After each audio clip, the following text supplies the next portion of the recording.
Bien, muchas gracias por la invitación. Yo soy Gilberto Schwartzman de Brasil.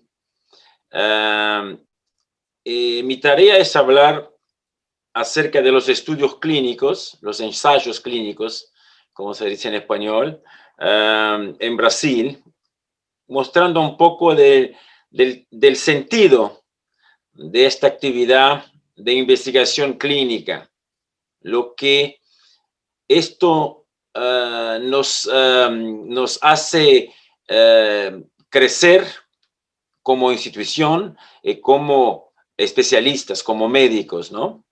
Um, es importante que uno tenga una visión inicial de que esto es un mercado que involucra una cantidad de investimentos muy altos. Si uno mira, por ejemplo, los datos internacionales, fueron como que 112 billones, ¿no? 1.000 millones de dólares en el año 2018, que fue el resultado de la inversión total en el planeta en investigación clínica entre las varias especialidades. Bien, eso es una estimativa financiera, ¿no?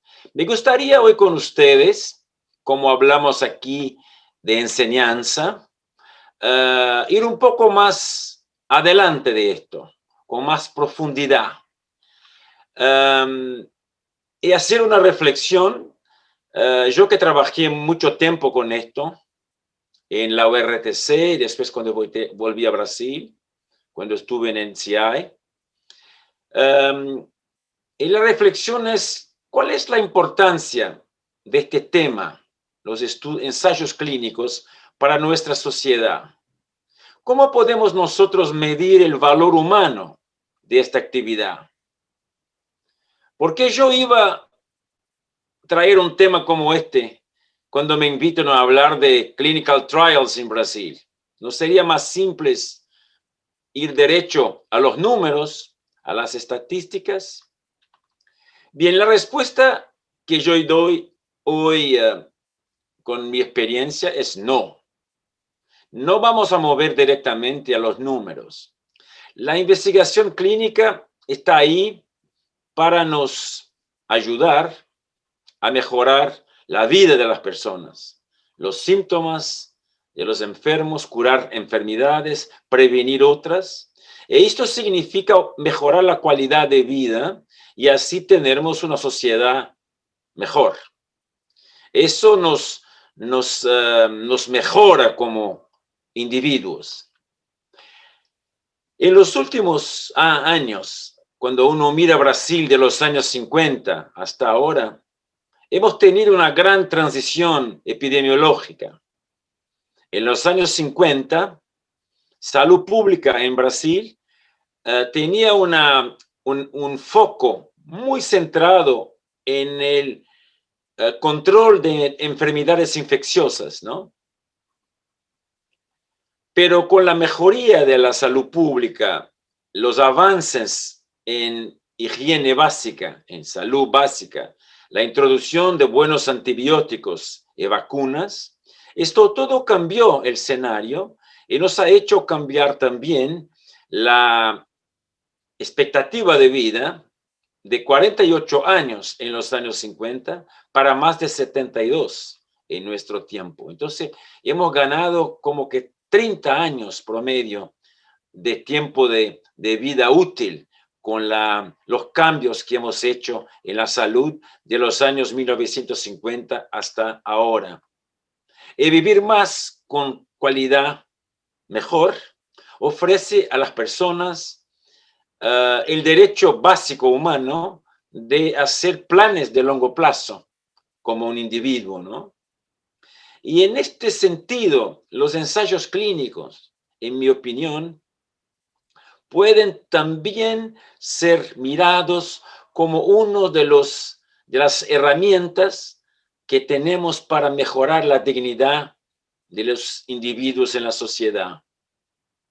Y hay varias razones para esto. Los ensayos clínicos cambian la atmósfera de una institución médica. Yo viví esto con mis propios ojos, ¿no? Ellos educan el equipo de salud porque nos hacen refletir sobre la práctica médica que utilizamos. Es lo que tenemos que hacer para mejorarla. Cambiamos con esto la práctica convencional. Donde hay investigación, hay más reflexión, por lo tanto, tenemos un cuidado más adecuado con la práctica médica convencional. Y esto crea una atmósfera científica mucho más rica en la institución y la propia institución gana en su imagen externa. Como las drogas tienen su eficacia y su toxicidad, es necesario que tengamos un monitoreo muy detallado de esto. Y eso se hace mucho cuando estamos involucrados en ensayos clínicos. Y por lo tanto, el nivel de la práctica médica también aumenta con la práctica de ensayos clínicos. Al mismo tiempo, cuando uno tiene un ensayo clínico con una droga nueva, promisora en su institución, esto también facilita el acceso de la gente a la innovación y hace con que el equipo de salud, el staff, tenga siempre como objetivo mejorar la manera de cuidar de los enfermos. Donde se hace investigación clínica, se hace mejor medicina, porque los controles de los estudios son la gente que hace la terapia convencional. Entonces, los médicos que acompañan los avances médicos nunca serán los mismos. Aquellos que tuvieran la oportunidad de ver algo nuevo introducido en la práctica, cómo cambia la cualidad y el tiempo de vida de la gente. Esto cambia la manera como se practica la medicina para siempre. Nosotros nunca seremos los mismos, porque la innovación en ciencia es disruptiva del punto de vista cultural. Aquellos como muchos de nosotros que estamos en esta reunión, que fuimos parte de algunos de los avances de los últimos tiempos, como en la SIDA y también en varios tipos de cáncer, que ganaron mucho en su expectativa, ¿no? Que pasan de un manejo muy limitado para enfermedades fatales y devastadoras y cambian con la mejoría de los tratamientos para que sean curables o sean enfermedades crónicas, que los enfermos pueden tener un nivel de vida mucho mejor. Esto cambia a la gente que practica la medicina para siempre. Cuando uno mira todo el desarrollo de un estudio clínico, de un ensayo clínico, hay varios aspectos importantes que tenemos que tener en cuenta. Primero, su feasibilidad, si es posible hacerlo, los aspectos económicos, la experiencia del país en otros estudios, los datos epidemiológicos, cuán competitivos son los estudios, si tienen otros estudios concomitantes que van a disputar el número de enfermos a poner en los estudios, la parte legal, la legislación, la parte ética, la parte regulatoria, el escenario donde vamos a estudiar la droga, la tasa de reclutamiento de enfermos que podemos teóricamente poner en los trials, también el centro, como es su infraestructura, a qué población él sirve, sus aspectos de calidad, de performance, toda la parte burocrática de la parte de la construcción del estudio, con la colección de todos los datos de la droga, la pregunta científica que se lo hace, los contratos, la importación de la droga, los dossiers de submisión, todas esas cosas son importantes hasta que llegamos a la conclusión del estudio, en que tenemos ahí el estudio con todos sus sus etapas, ¿no? El momento que ha iniciado la visita del grupo de monitoreo que viene y para hacer la iniciación, la activación del centro y después la inclusión de los enfermos y cuando empiezan a hacer hecha la colecta de los datos, ¿no? Y al final el report, la revisión de los datos y ahí la submisión de estos a las autoridades regulatorias. Entonces, es un camino muy, muy largo que uno tiene que percorrer hasta llegar a una aprobación, ¿no? Los estudios clínicos para los más jóvenes que nos escuchan, que no tienen experiencia en esto, son divididos de una forma didáctica y metodológica en 4 grupos, ¿no? El fase 1 son estudios que en la oncología hacemos con enfermos con cáncer avanzado en general, pero en las otras especialidades lo hacemos con voluntarios normales, ¿no? Estos son estudios pequeños, con una duración corta de algunos meses, que tiene como objetivo hacernos una evaluación de la toxicidad potencial y también de la farmacocinética de la droga. En fase 2 tenemos más enfermos, una duración un poco más larga, y ahí se establece la dosis, la eficacia en tumores específicos, los aspectos farmacodinámicos, y ahí cuando este estudio demuestra interés, lo llevamos adiante en el fase 3, cuando tenemos ahí un número más grande de enfermos, 1,000 hasta 3, 4,000 enfermos, con una duración de más de un año, hasta 3, 4, 5 años, y ahí lo hacemos de modo comparativo. Confirmamos la seguridad, los aspectos de la toxicidad de la droga, ¿no? Del índice terapéutico, y se hace una comparación de una forma prospectiva y randomizada con el tratamiento convencional. Y ahí se dice si hay o no una contribución al armamentario terapéutico, ¿no? Empieza después, en general, la fase más de marketing, ¿no? Cuando la droga ya está en utilización, cuando hacemos el fase 4, que ahí son miles y miles de enfermos por varios años, cuando hacemos la farmacovigilancia, evaluamos su real toxicidad, su lugar más definido en el mercado. Bien, aparte de eso, los ensayos clínicos también generan alta calidad de empleos, generan conocimiento, investimentos en infraestructura, mejoran el ambiente científico y también aumentan el nivel de educación de todos los miembros del staff, no solo los médicos, enfermeros, asistentes, la gente de soporte, todos ganan con eso y hacen también con que la imagen del país y de la institución se quede mucho más fuerte y tenga quizá una visibilidad en el mercado global, ¿no?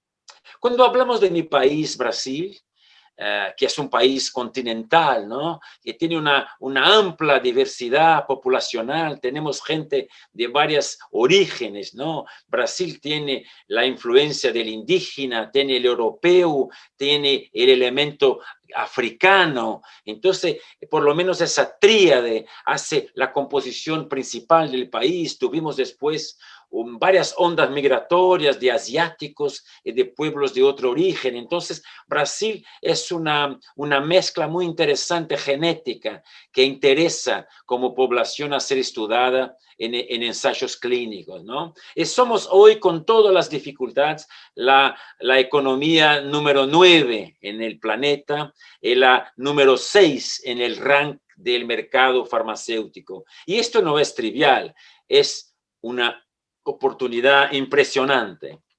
Bien, acá en esta figura tenemos representado en amarillo ahí Brasil,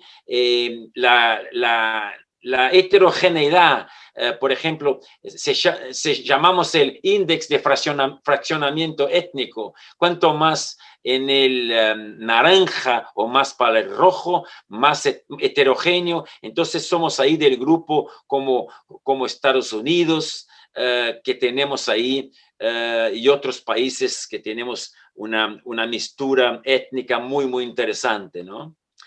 Cuando uno mira los aspectos demográficos y económicos de Brasil, tenemos el más alto GDP de Latinoamérica, ¿no? Somos el número 5 en el rank de las compañías farmacéuticas en el mundo, ¿no? Somos el quinto en población en el mundo, el séptimo en el mercado farmacéutico, el nono en el Producto Interno en el mundo y la más activa economía, población activamente en la economía de la América Latina, ¿no? Y también la más grande población urbana en Latinoamérica. Entonces, Brasil tiene grandes oportunidades en ensayos clínicos, ¿no? Sin embargo, para que podamos beneficiarnos de esta oportunidad, sin embargo, Brasil tiene que hacer muchos cambios. Tenemos que tener una autocrítica importante, ¿no? Aunque en los últimos 20 años hemos tenido una construcción fantástica de una red de centros médicos con una adaptación muy, muy elegante para hacer ensayos clínicos, con una inversión también muy significativa, y mucha gente bien entrenada, bien preparada para participar de ensayos con nuevas drogas en fase 1, 2, 3 y 4 también. Sin embargo, como yo hablé, ensayos clínicos necesitan aprobación y este sistema todavía no tiene la eficiencia y la velocidad que a nosotros nos gustaría, ¿no? Necesita mejorar su eficiencia, ser más competitivo para que esté en el mismo nivel de los países desarrollados. Todavía no estamos ahí. Si uno mira, por ejemplo, en esta figura que es de una publicación oficial brasileña del gobierno, ¿no? En el año 2018, miren ustedes que en naranja tiene el número de estudios clínicos iniciados en el mundo. Y si uno mira, por ejemplo, 11.501 en 2018, Brasil solo participó en 245. Entonces tenemos ahí una participación muy pequeña todavía, entre 2-3%. Y si uno mira críticamente del año 2017 para el 2018, cuando fue publicado ese trabajo, bajamos el número proporcional de ensayos clínicos, ¿no? Acá si uno mira la participación de Brasil y su posición en el ranking de estudios clínicos globales, no solo oncología, todos, uno puede mirar que Brasil tiene una presencia que de 2011 era 3% y ahora estamos en 2018, 19 con promedio 2%. Entonces, si algo pasó, hemos tenido una reducción en la participación. Si uno mira en esta tabla, Brasil está en la posición 24 cuando miran dónde son hechos estos 11.501 clinical trials. Obviamente, Estados Unidos, China y Gran Bretaña tienen las primeras 3 posiciones, después Francia, Canadá, Japón, y hay otros, pero Brasil está en una posición bien más lejana, ¿no? Con el número 24, después de países pequeños como Israel, como Egipto, como Irán, como países como Bélgica, por ejemplo. Entonces, es algo que tendríamos que hacer una buena reflexión, ¿no? Entonces, Brasil está hoy en el lugar 24 en el rank mundial de ensayos clínicos, con una participación muy, muy pequeña de 2%. Tenemos que cambiar esto. Y los investimientos en ese sector, si nosotros pudiéramos mejorar esto, aumentar este porcentaje, tendría una importancia económica muy, muy grande, porque muy fácilmente llegaríamos a un gaño económico de una circulación de moneda de $1 billón, 1.000 millones, ¿no?, de dólares, como dicen ustedes, 1 billion, ¿no?, dólares.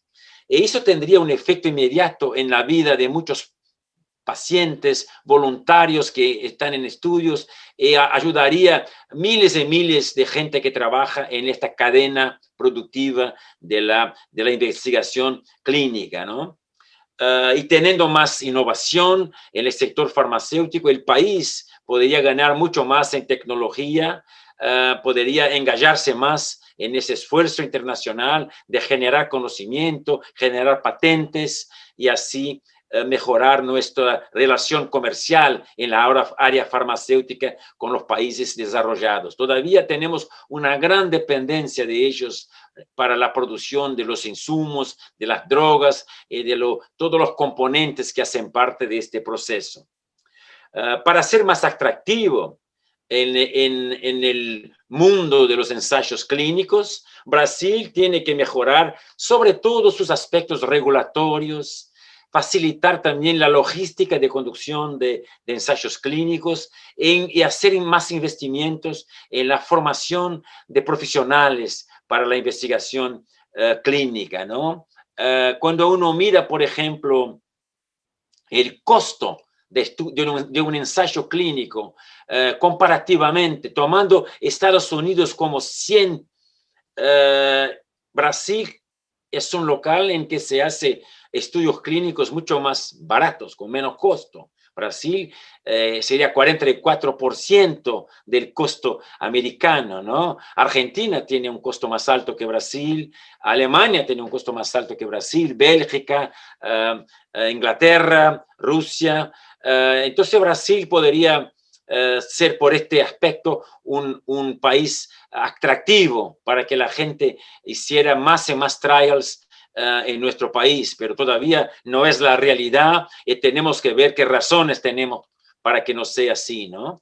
Si uno mira Brasil, tuve una queda, una disminución en el rank de los 25 países más grandes en términos del número de ensayos clínicos hechos, ¿no? Ha sido pasado en su posición por países que tienen menos producto interno que Brasil, menor población y un mercado farmacéutico también menor. Entonces, tenemos que reflexionar acerca de las razones que nos llevaran a perder esta posición, ¿no? Cuando uno mira, por ejemplo, en un resumen, son los indicadores más claros de esto, ¿no? Somos el número 5 en población, el número 7 en mercado farmacéutico, el número 9 en el Producto Interno Bruto, pero somos el 24 en la composición de los ensayos clínicos. Entonces, estamos ahí en una posición mucho más abajo de lo que en teoría podríamos estar, ¿no? Cuando uno mira la distribución global de los ensayos clínicos con datos de 2018 por área terapéutica, uno ve que nuestra especialidad, oncología, tiene protagonismo, ¿no? 27% de todo es oncología. Entonces, nuestra área es muy representativa en la distribución del mercado de ensayos clínicos, ¿no? Entonces, tendríamos un rol importante en esto. Cuando uno mira, por ejemplo, qué pasó en los últimos 4 años, en oncología, por ejemplo, perdimos en presencia. De 2.1 perdimos, pasamos a 1.9, ¿no?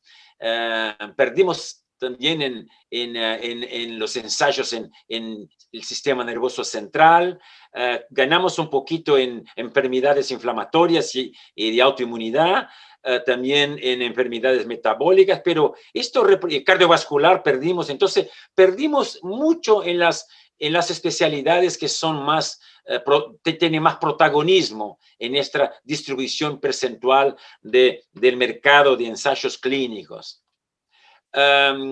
Cuando uno mira, por ejemplo, solo ensayos clínicos en 2018 que son de la industria, también ahí Brasil tiene una posición mucho más abajo de lo que podría por su economía, por su población, ¿no? Estamos en el rank como país número 21 en esta cadena, ¿no? Si uno va a hacer un ensayo clínico en Brasil, la parte regulatoria y la evaluación ética y el proceso de evaluación tiene que ser hecho obviamente a priori, ¿no? Antes, ¿no? Y este proceso regulatorio es controlado por una agencia nacional que la llamamos ANVISA, que es la agencia nacional que monitora la parte de salud, ¿no? Y es responsable por toda la evaluación técnica de las características del producto, de las condiciones del estudio, la parte científica, la parte ética, la parte regulatoria, y todos los detalles con relación a la importación, los permisos para que la droga experimental que vendrá de otro país sea incorporada, internalizada en el país de una manera legal, ¿no? El proceso ético tiene dos componentes básicos. Uno es el CEP y el otro es el CONEP. Son dos comisiones. El CEP es el Comité de Ética en Investigación de la institución. En general se hace primero en la institución que va a ser la coordinadora del ensayo. Después vienen las otras que son parte de un programa, por ejemplo, multicéntrico. Entonces, la primera etapa es esta.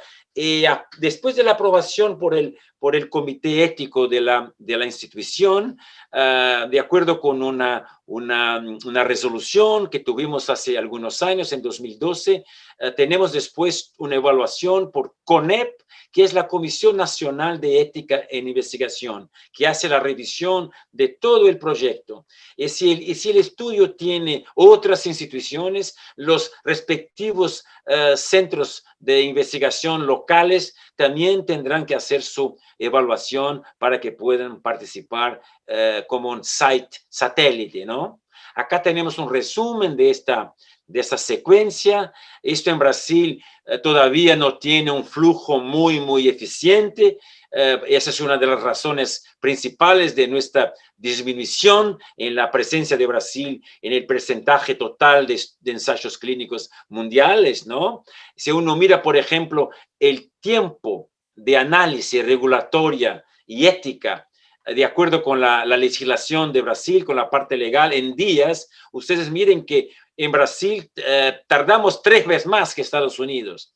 Si un trial tiene 30 días para tener su aprobación en Estados Unidos, en Brasil tendrá 120, 115. Somos muy semejantes a lo que pasa en México, un poco peores que Argentina, por ejemplo, que tiene un tiempo un poco más corto, pero nosotros estamos muy distantes de lo atractivo que tiene Estados Unidos, aparte de todas sus ventajas, por su agilidad, su eficiencia en tener la reacción de las autoridades regulatorias mucho más temprano que nosotros, ¿no? Cuando uno mira, por ejemplo, en la vida real, ¿no? En el diario nuestro, en días, por ejemplo, el tiempo de aprobación para estudios clínicos. Miren ustedes que en Brasil, cuando uno mira los últimos 3 años, salimos de un promedio acá en esta observación de 170 para 139 y 215. Entonces, Argentina mejoró, Brasil ha tenido una peor. Entonces, son estudios que analizan grupos de trials distintos, pero uno mira acá, el promedio es un 115, o sea, no miremos a los números absolutos, son tablas con un N limitado, ¿no? Pero es mucho más tiempo, 3 veces más, 4, que Argentina, que Estados Unidos, perdón. Peoramos en los últimos tiempos.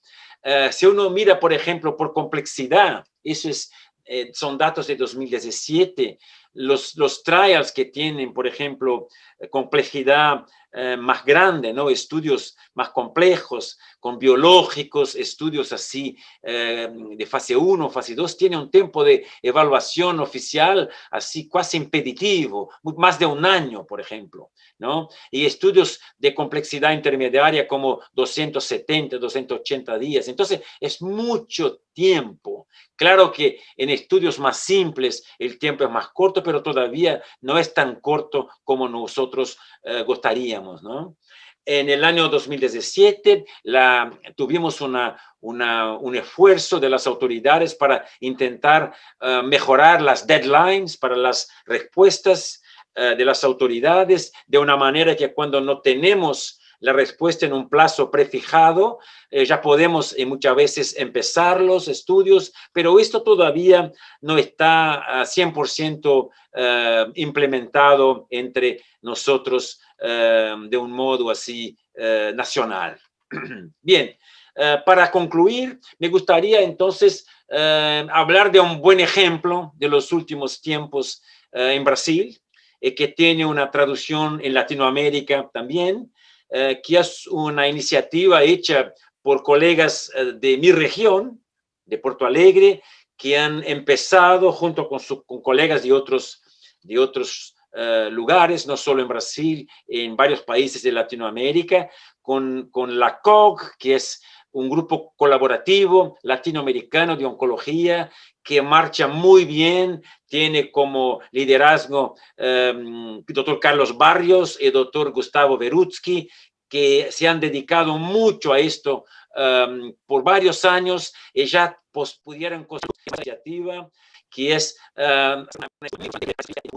una captación muy importante de nuevos ensayos de altísimo nivel internacionales en nuestro continente. Entonces, para terminar, utilizo ellos como un buen ejemplo de una cosa buena que pasa en este universo de los ensayos clínicos en Brasil y en Latinoamérica, ¿no?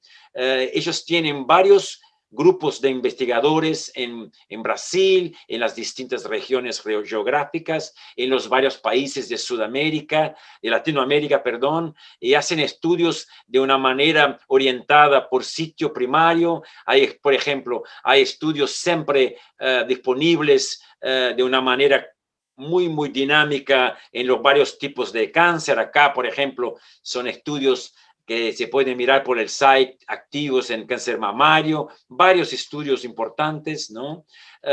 Genitourinario, pulmón, y así por delante se pueden encontrar ensayos en varios tipos de tumores. También hacen estudios populacionales, estudios de farmacogenómica, estudios que también miran palliative care, también ensayos con drogas para cuidados paliativos, ensayos, todo el espectro que se puede interesar en la oncología está ahí bien contemplado en esta actividad tan bien hecha por este grupo que a mí solo merece mi respeto y mis cumplimientos.